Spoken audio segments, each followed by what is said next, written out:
दोस्तों, कबीर साहब ने कहा है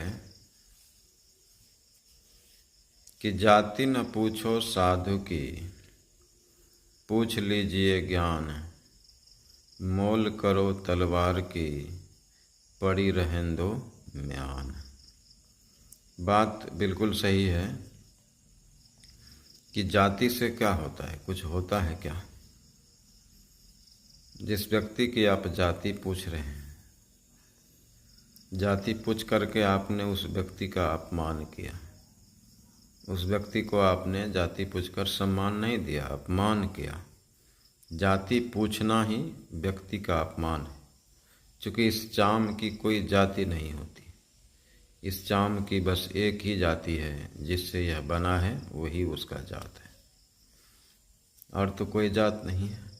कबीर साहब कह रहे हैं, जाति न पूछो साधु की, पूछ लीजिए ज्ञान।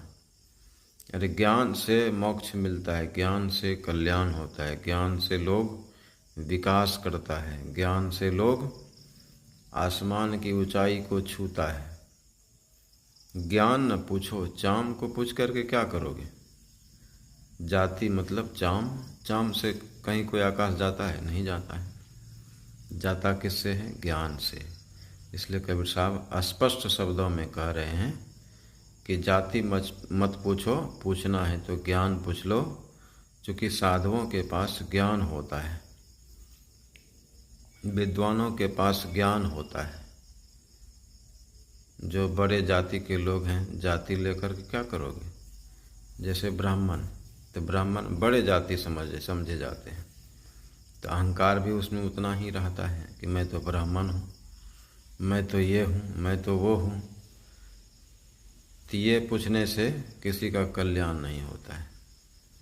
इसलिए हम सबको ध्यान देना है, किसी की जाति नहीं पूछनी है, पूछ लेना है तो ज्ञान पूछ लेना है। और ज्ञानेन हीना पशु भी समाना, ज्ञानी बन जाएंगे तो फिर मानव हो जाएंगे। इसलिए जाति किसी की नहीं पूछनी।